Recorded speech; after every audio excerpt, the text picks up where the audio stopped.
بزرگوں، دوستوں، عزیز ساتھیوں، یہ جو مہینہ چل رہا ہے یہ مہینہ عربی مہینوں کے اعتبار سے شعبان کا مہینہ ہے۔ اس سے پہلے کا جو مہینہ گزرا وہ رجب کا مہینہ تھا۔ رجب کے مہینے میں اور شعبان کے مہینے میں ہم سب کے آقا حضرت محمد مصطفیٰ صلی اللہ علیہ وسلم خصوصی دعا کا اہتمام کیا کرتے تھے۔ اللہ کے رسول علیہ السلام جب رجب کا مہینہ شروع ہو جاتا اسی وقت سے یہ دعا پڑھا کرتے تھے اور یہ دعا مانگا کرتے تھے کہ اللہم بارک لنا فی رجب و شعبان وبلغنا رمضان، کہ اے اللہ رجب کے مہینے کی برکتیں، شعبان کے مہینے کی برکتیں ہمیں عطا فرما اور ہمیں رمضان تک پہنچنے کی توفیق عطا فرما۔ 2 مہینہ پہلے ہی سے، رمضان آنے کے 2 مہینہ پہلے سے پیغمبر علیہ السلام برکت کی دعائیں کرنا شروع فرما دیتے تھے اور رمضان تک پہنچنے کی دعا کیا کرتے تھے۔ اسی کے ساتھ ساتھ اس مہینے کے اندر پیغمبر علیہ السلام سے کچھ خصوصی اعمال ثابت ہیں جو حضور پاک علیہ السلام اس مہینے کے اندر کثرت سے کیا کرتے تھے۔ حضرت عائشہ صدیقہ رضی اللہ تعالی عنہا فرماتی ہیں کہ پیغمبر علیہ السلام رمضان المبارک کے مہینے کے بعد کسی مہینے کے اندر سب سے زیادہ روزہ رکھا کرتے تھے تو شعبان کے مہینے میں روزہ رکھتے تھے۔ نبی اکرم علیہ السلام سے جو اعمال اس مہینے کے اندر ثابت ہیں وہ کثرت سے روزہ رکھنا ثابت ہے۔ میں انہی اعمال کا ذکر آج کروں گا جو نبی اکرم علیہ السلام سے اور صحابہ کرام سے ثابت ہے، اور جو چیز نبی سے اور صحابہ سے ثابت نہیں ہے اس کا تذکرہ نہیں کیا جائے گا۔ اللہ کے رسول علیہ السلام سے جو ثابت ہے کہ اس مہینے کے اندر کثرت سے روزہ رکھا کرتے تھے۔ حضرت عائشہ صدیقہ رضی اللہ تعالی عنہا فرماتی ہیں کہ جب پیغمبر علیہ السلام اس مہینے کا روزہ رکھا کرتے تھے تو نسوانی مجبوری کی وجہ سے عورتوں کے ساتھ جو مجبوری ہے جس کی بنیاد پر وہ پورا رمضان المبارک کا روزہ نہیں رکھ سکتی، تو حضرت عائشہ فرماتی ہیں جو میرے چھوٹے ہوئے روزہ ہوا کرتے تھے میں وہ شعبان کے مہینے میں ان روزوں کی قضا کیا کرتی تھی۔ کیوں؟ اس لیے کہ نبی بھی اس مہینے میں کثرت سے روزہ رکھتے تھے تو میرے لیے روزہ رکھنا آسان ہو جاتا تھا، میں بھی شعبان کے مہینے میں پیغمبر علیہ السلام کے ساتھ اپنے چھوٹے ہوئے روزوں کو رکھ لیا کرتی تھی۔ میرے بھائی بزرگ دوستو، تو پتہ یہ چلا کہ سب سے پہلی چیز جو نبی اکرم علیہ السلام سے اس مہینے کے اندر ثابت ہے وہ کثرت کے ساتھ روزہ رکھنا ثابت ہے۔ لیکن نبی اکرم علیہ السلام اسی مہینے کے آخری ایام میں 26، 27، 28، 29 ان تاریخوں کے اندر نہ خود روزہ رکھتے تھے اور جو صحابہ روزہ رکھتے تھے ان کو روزہ رکھنے سے منع بھی کیا کرتے تھے کہ اب رمضان قریب آ رہا ہے، رمضان کا مہینہ قریب آ رہا ہے، آخر کا اس مہینے کا جو روزہ ہے وہ چھوڑ دو، روزہ مت رکھو۔ کیوں؟ علماء نے اس کی وجہ یہ بیان فرمائی ہے چونکہ اب رمضان المبارک کا مہینہ آ رہا ہے، اس میں روزہ رکھنا ہے، تراویح بھی پڑھنی ہے، دوسری عبادات بھی کرنا ہے تاکہ انسان اچھی طریقے سے درست رہے اور ہر اعتبار سے رمضان کی تیاری میں رہے، اس کے اندر قوت اور طاقت باقی رہے۔ ایسا نہ ہو کہ پہلے ہی سے لگاتار روزہ رکھتا ہوا چلا آ رہا ہے اور رمضان کا روزہ رکھنا شروع کیا اور پہلے ہی دن سے اسے کمزوری کا احساس ہونے لگا۔ اس لیے فرمایا گیا کہ نہیں، رمضان لگنے سے پہلے جو 2-3 دن کے ایام ہیں شعبان کے مہینے میں نبی روزہ رکھتے تھے اور نہ صحابہ کو روزہ رکھنے دیتے تھے، بلکہ آپ علیہ السلام نے ارشاد فرمایا کہ شعبان کے مہینے کے آخری ایام میں روزہ مت رکھا کرو۔ یہ تو ایک وجہ علماء نے بیان فرمائی۔ حضرت مولانا مفتی تقی عثمانی صاحب دامت برکاتہ انہوں نے ایک وجہ اور بیان فرمائی کہ دین نام ہے اتباع کا۔ دین کس چیز کا نام ہے؟ پیروی کا۔ اللہ نے کسی چیز کا حکم دیا، اس پر اسی وقت سے عمل کرنا شروع کر دے، اس کا نام دین ہے۔ اللہ رب العزت نے کسی چیز سے منع کیا، اسی وقت رک جائے، اس کا نام دین ہے۔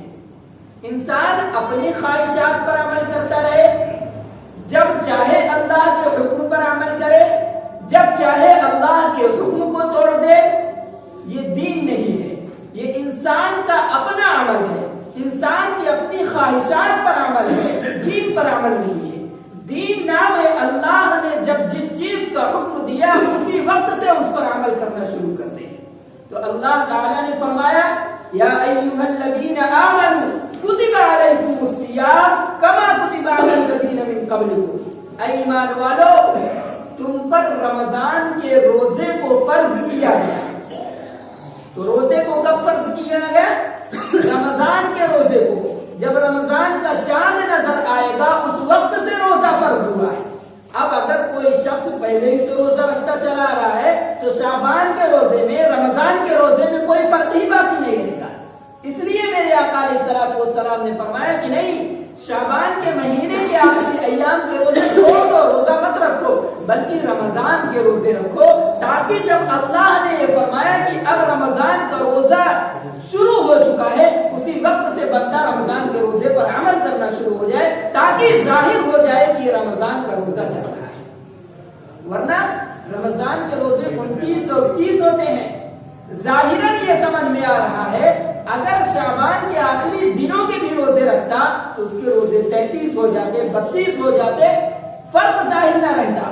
اس لیے منع کیا گیا کہ اللہ کا حکم ہے کہ رمضان کے روزے رکھو، اس سے پہلے کے روزے کو چھوڑ دو تاکہ فرق ظاہر ہو جائے، اور جس وقت سے حکم مل رہا ہے کہ چاند ہو گیا اب تمہیں روزہ رکھنا ہے اسی وقت سے عمل کریں، اور جس وقت تک عید کا چاند نظر آ رہا ہے روزے کو چھوڑ دو۔ یہ اصل مقصد ہے۔ اصل مقصد بھوکا اور پیاسا رکھنا نہیں ہے، اصل مقصد کھانا اور پینا نہیں ہے، اصل مقصد اللہ کے حکم کو پورا کرنا ہے۔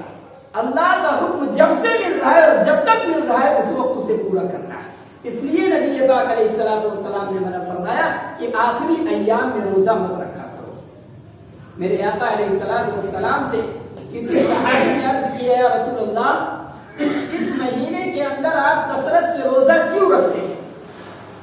قربان جائیے صحابہ کرام پر، ایک ایک سوال کو نبی اکرم علیہ السلام سے پوچھ کر کے انہوں نے حل کرا دیا۔ جب حضرت اسامہ بن زید رضی اللہ تعالی عنہ، یہ نبی پاک علیہ السلام کی چہیتے صحابی ہیں، پیغمبر کو حضرت اسامہ بن زید سے بہت محبت تھی اور حضرت اسامہ بن زید کو بھی نبی سے بہت محبت تھی۔ وہ فرماتے ہیں کسی صحابی نے نبی اکرم علیہ السلام سے عرض کیا یا رسول اللہ آپ اس مہینے کے اندر کثرت سے روزہ کیوں رکھتے ہیں؟ تو میرے آقا علیہ السلام کروڑوں رحمتیں ہوں ہمارے نبی حضرت محمد مصطفیٰ صلی اللہ علیہ وسلم پر، جو راز کی باتیں تھی، جو چھپی ہوئی باتیں تھی، اسے بھی نبی اکرم علیہ السلام نے ہمارے اور آپ کے سامنے ظاہر کر دیا۔ یہ نبی کا احسان ہے، ورنہ ہمیں کچھ پتہ ہی نہ ہوتا۔ میرے آقا علیہ السلام نے کیا فرمایا؟ میں روزہ کس لیے رکھتا ہوں؟ اس مہینے کا روزہ میں اس لیے کثرت سے رکھتا ہوں کہ بندوں کے سارے اعمال نامے، سال بھر کی پوری رپورٹ، پوری فائلیں اللہ رب العزت کی بارگاہ میں شعبان کے مہینے ہی میں پیش کی جاتی ہے۔ پیغمبر کیا فرما رہے ہیں؟ میں اس لیے اس مہینے کے اندر کثرت سے روزہ رکھتا ہوں کہ سال بھر کے بندے کے اعمال نامے، ساری رپورٹیں اللہ رب العزت کی بارگاہ میں اس مہینے کے اندر پیش ہوتے ہیں، اور میں اس لیے روزہ رکھتا ہوں کہ میرا اعمال نامہ جب اللہ رب العزت کی بارگاہ میں پیش ہو تو میں بھوکے اور پیاسے ہونے کی حالت میں ہوں، میں روزے ہونے کی حالت میں ہوں۔ یہ پیغمبر علیہ السلام نے فرمایا۔ میرے بھائیوں، اس جگہ پر علماء نے ایک بات بیان فرمائی، پیغمبر نے یہ کیوں فرمایا کہ جب میرا اعمال نامہ اللہ رب العزت کی بارگاہ میں پیش ہو تو میں بھوکا اور پیاسا ہوں، حضور نے یہ بات کیوں فرمائی؟ دنیا کے اندر جب کوئی جج، جب کوئی حاکم مقدمہ سننے کے لیے بیٹھتا ہے، فیصلہ کرنے کے لیے بیٹھتا ہے، اور اس کے سامنے جب ملزم ہوتا ہے، جس کا کیس چل رہا ہوتا ہے، جب وہ اپنے پھٹے پرانے لباس کے اندر ہوتا ہے، بھوکا اور پیاسا ہوتا ہے، اس کے حالات بتا رہے ہیں کہ پریشان نظر آتا ہے، وہ بھوک اور پیاس کی وجہ سے اس کے چہرے سے ہوائیاں اڑ رہی ہیں، تو جو حاکم ہوتا ہے، جو جج ہوتا ہے، اسے رحم آ جاتا ہے، رحم کے حساب سے وہ فیصلہ کر دیتا ہے، اس کے حق میں فیصلہ کر دیتا ہے۔ علماء نے یہ بیان فرمایا کہ اللہ کے رسول علیہ السلام نے جو یہ فرمایا، بھوکے اور پیاسے ہونے کی حالت میں جب ہمارے اعمال نامے پیش ہوں گے، اللہ رب العزت فرمائے گا میرا بندہ خود بھوکا اور پیاسا ہے، میں اس کے لیے کیا فیصلہ کروں، میں اسے کیا سزا دوں؟ میرے بھائی بزرگ دوستو،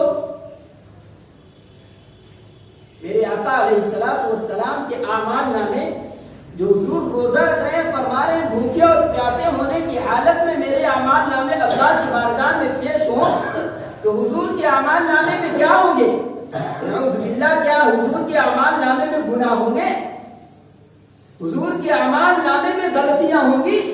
حضور کا اعمال نامہ تو اگر کھولا جائے گا تو اس میں یہ لکھا ہوگا کہ میرے آقا صلی اللہ علیہ وسلم کو مکہ کی گلیوں کے اندر پتھر برسائے گئے، لیکن میرے نبی نے اس پر بھی صبر کیا۔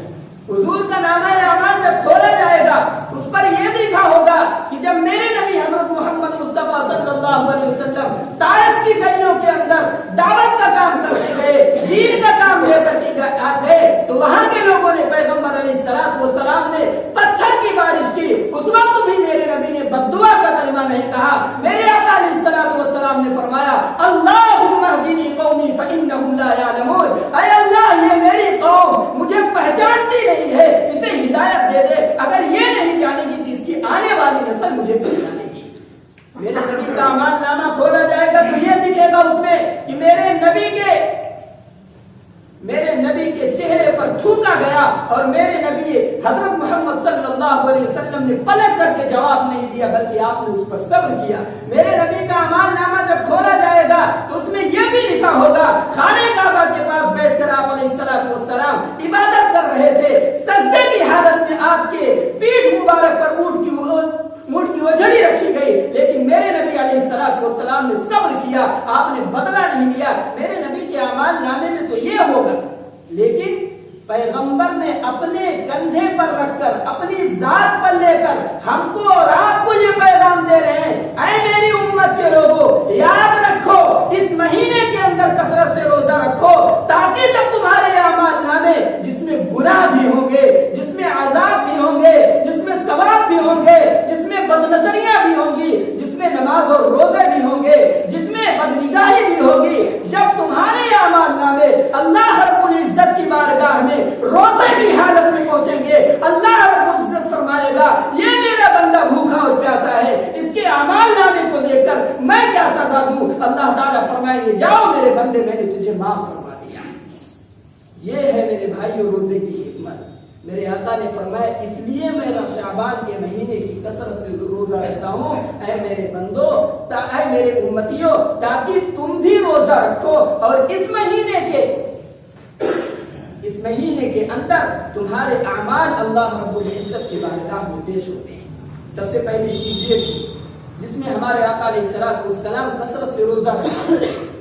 دوسری چیز جو حدیث میں نے پڑھی ہے، حضرت علی رضی اللہ تعالی عنہ سے روایت ہے، میرے آقا علیہ السلام نے فرمایا اذا كانت لیلۃ النصف من شعبان، اس مہینے کی 15ویں تاریخ، 15ویں شعبان جو رات ہے، اس رات کے اندر فقوموا لیلہا، اس رات کے اندر شب بیداری کرو، اس رات میں جاگو، اس رات میں جاگ کر عبادت کرو، قرآن کی تلاوت کرو، نمازیں پڑھو، نفلی نمازیں پڑھو، درود شریف پڑھو، سبحان اللہ الحمدللہ کی کثرت کرو، جو کچھ بھی ہو سکے اس رات کے اندر داری کر کے جاگ کر کے اللہ کی عبادت کرو. یہ حکم. آگے فرمایا فقوموا لیلہا وصوموا نہارہا. اور اگلا دن جو ہے رات میں جس میں جاگے اور اس کے بعد کا اگلا دن 15ویں شعبان کو اس دن روزہ رکھو. وصوموا نہارہا اس دن کا روزہ رکھنا ہے. دوسری چیز یہ نبی اکرم علیہ الصلوۃ والسلام سے ثابت ہے. میرے آقا نے فرمایا کہ 15ویں رات میں جاگو اور اس کے دن کا روزہ رکھو. لیکن یاد رہے رات میں جاگنا اور دن کا روزہ رکھنا یہ نہ تو فرض ہے نہ واجب ہے نہ سنت ہے بلکہ مستحب ہے. مستحب ہے. نہ فرض نہ واجب نہ سنت، مستحب ہے. اللہ رب العزت نے تمام اعمال کے اندر ایک درجے رکھے. فرض ہے، نماز فرض ہے. ہم اور آج جمعہ کی نماز پڑھ رہے ہیں، 5 وقت کی نماز پڑھ رہے ہیں. ان نمازوں کے اندر کوئی تاخیر کرتا ہے، نماز چھوڑتا ہے، گنجائش بالکل نہیں ہے. اس کا گناہ اسے ملے گا چونکہ فرض ہے. یہ حکم واجب کا بھی ہے. واجب کے اندر اگر کوئی کوتاہی کرتا ہے تو اسے اس کا گناہ ملے گا. نفل کے بارے میں جو فرمایا گیا، مستحب کے بارے میں فرمایا گیا، اس میں اختیار ہے. اگر کوئی نفلی کام کرے گا تو اسے ثواب ملے گا. نفلی کام نہیں کرے گا تو اسے گناہ نہیں ملے گا. نفلی کام نہیں کر رہا ہے تو اسے گناہ نہیں. کوئی اگر رات نہیں جاگ رہا ہے، فضیلت بہت زیادہ ہے، جاگنا چاہیے، دن کا روزہ رکھنا چاہیے. لیکن اگر رات کوئی نہیں جاگ رہا ہے، دن کا روزہ نہیں رکھ رہا ہے، ہم اس کی ملامت نہیں کر سکتے. ہم اسے یہ نہیں کہہ سکتے تو نے روزہ کیوں نہیں رکھا، تو نے رات کیوں نہیں جاگا. اس لیے کہ اللہ رب العزت نے سب کے درجے متعین کیے. اگر ساری چیزیں ضروری ہو جاتی تو سب فرض ہو جاتی، سب واجب ہو جاتی. سنت نفل رکھنے کی کیا ضرورت تھی؟ تو پتا چلا کہ میرے بھائیوں یہ روزہ رکھنا، یہ راتوں میں قیام کرنا ثواب بہت زیادہ ہے. ہمارے آقا حضرت محمد مصطفیٰ صلی اللہ علیہ وسلم فرماتے ہیں کہ اللہ رب العزت اس رات میں قبیلہ بنو کلب کی بکریوں کے بال کے برابر لوگوں کی مغفرت فرماتے ہیں. عرب کے اندر قبیلہ بنو کلب بہت مشہور تھا، جس کے پاس بہت بکریاں رہتی تھی. حضور نے فرمایا جتنی ان کے پاس بکریاں ہیں، ان بکریوں کے جسم پر جتنے بال ہیں اس سے بھی زیادہ لوگوں کی اللہ تعالیٰ اس رات کے اندر مغفرت فرماتے ہیں. مطلب کیا ہے؟ بے شمار لوگوں کی مغفرت اللہ تعالیٰ اس رات کے اندر فرماتے ہیں. اور اللہ کی رحمت متوجہ ہوتی ہے. اللہ کا فرشتہ منادی اعلان کرتا رہتا ہے ہل من مستغفر. کیا ہے کوئی مغفرت کا طلبگار؟ کیا ہے کوئی معافی کا چاہنے والا؟ کیا ہے کوئی گناہوں میں ڈوبا ہوا جو اللہ کی بارگاہ میں آ کر کے اپنے گناہوں کی معافی مانگے؟ اللہ تعالیٰ آج اسے معاف کرنے کے لیے تیار ہے. اللہ تعالیٰ کی رحمت اسے پکار رہی ہے، اسے معاف کرنے کے لیے تیار ہے. یہ اعلان ہوتا رہتا ہے اس رات میں. دوسرا اعلان ہوتا ہے کیا ہے کوئی رزق کا طلبگار؟ کیا ہے کوئی بے روزگار جسے روزی کی ضرورت ہو، جسے روزی میں اضافے کی ضرورت ہو، جسے ترقی کی ضرورت ہو؟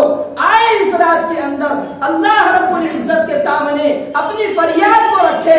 اللہ کا فرشتہ اعلان کرتا ہے آج اس کی بھی ضرورت پوری کی جائے گی.